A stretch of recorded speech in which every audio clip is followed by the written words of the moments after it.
আসসালামু আলাইকুম, শোভা লাভস কুকিংয়ে আপনাদের সবাইকে স্বাগতম। হ্যালো ভিউয়ার্স, আজকে কিন্তু আপনাদের সাথে একটি দুর্দান্ত রেসিপি শেয়ার করতে যাচ্ছি। তা হচ্ছে শীতল শুটকি বা যে যাই বলেন, হিদুল শুটকি বলেন, কেউ চাপা শুটকি বলেন। আমাদের এলাকায় এটাকে শীতল শুটকি বলে থাকি।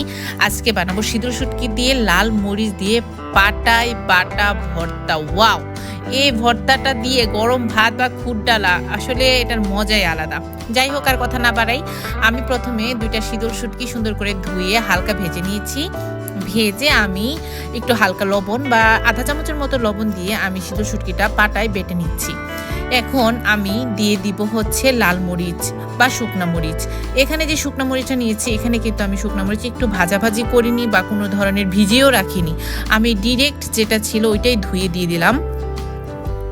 এখন সুন্দর করে এই মরিচটা বেটে নিব। এই মরিচটা সুন্দর করে বাটবো বলতে একদম মিহি করব না, একদম যদি মিশ করে ফেলি তাহলে ভর্তাটা খেতে কিন্তু একেবারেই ভালো লাগে না। এটা কিন্তু আমাদের এলাকার বিখ্যাত একটি ভর্তা। এখন আপনারা অবশ্যই কমেন্ট বক্সে জানবেন যে আসলে আমি কোন এলাকা থেকে বলছি বা এটা কোন এলাকার বিখ্যাত ভর্তা। আমার খুব ইচ্ছে ভর্তাটা আসলে কোন কোন এলাকায় বিখ্যাত খুব জানার। তো দিয়ে দিলাম পেঁয়াজ। আমি পেঁয়াজটা একটু মোটা মোটা করে কেটে নিয়েছি। এখানে চিকন করে পেঁয়াজটা আমি কাটিনি, কারণ এই ভর্তাটা বানাতে গেলে অবশ্যই মোটা মোটা যদি পেঁয়াজ রাখা হয় তাহলে এটার টেস্টই খুব মজা লাগে। তো পাটায় বেটে নিচ্ছি পেঁয়াজটা। এই ভর্তাটা আসলেই কোন কোন অঞ্চলে বিখ্যাত আমি কিন্তু অবশ্যই কমেন্টস বক্সে জানতে চাই। আর আমার এই চ্যানেল শোভা লাভস কুকিংয়ে আপনাদের সবাইকে আমন্ত্রণ, একটি সাবস্ক্রাইব করে আমার এই চ্যানেলটার সাথে থাকবেন এবং আমাকে সাপোর্ট করে যাবেন। তো বেটে নিয়েছি। বেটে আমি শুকনা মরিচ এবং হচ্ছে পেঁয়াজ যেটা আছে হালকা একটু বেটে নিব। এখানে আমি তো বললামই একদমই মিক্স করে ফেলবো না, হালকা হালকা আমি আস্তে আস্তে রাখবো, না হলে ভর্তাটা খেতে কিন্তু মজা লাগে না।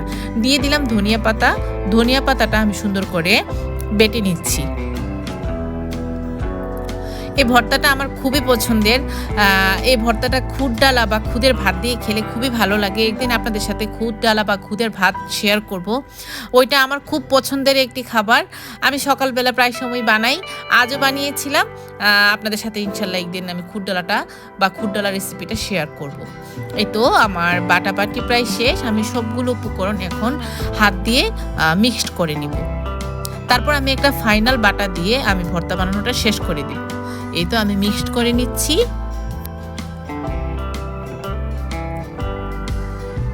ভর্তাটা কেমন হয়েছে অবশ্যই জানাতে কিন্তু ভুলবেন না। ভর্তাটা কিন্তু খুব লাল লাল হয়েছে এবং এটা কিন্তু আসলে স্বাদ হয়েছিল এবং অনেকটাই ঝাল হয়েছিল। ভর্তা যদি ঝাল না হয় তাহলে কি খাওয়া যায় বলেন? ভর্তা মানেই হচ্ছে ঝালের সমারোহ। যারা ভর্তা প্রেমী তারা কিন্তু ভর্তাতে অনেক ঝাল দেয়। আমার জায়গায় অন্য কেউ হলে এখানে কিন্তু শুকনা মরিচের জায়গায় কাঁচা মরিচও দিত, মানে শুকনা মরিচ প্লাস কাঁচা মরিচ দুইটাই দিত আর কি। এখন ফাইনালি একটা বাটা দিব। আমি আগেই বললাম বাটাটা আমি একদমই মিক্সড করিনি, বাটাটা আমি একটু হালকা আস্তে আস্তে রেখেছি, তাহলে গরম ভাতের সাথে খেতে বা খুডালার সাথে খেতে কিন্তু খুবই ভালো লাগে। এইটা দিয়ে কিন্তু খোলা পিঠা বা হচ্ছে যেটা চিতই পিঠা এটাও খুব ভালো লাগে।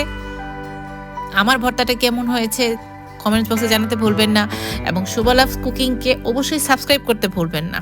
নতুন নতুন রেসিপি পেতে শোভা লাভস কুকিংয়ে চোখ রাখুন। আজ এই পর্যন্তই। সবাইকে আসসালামু আলাইকুম। ভালো থাকবেন সবাই।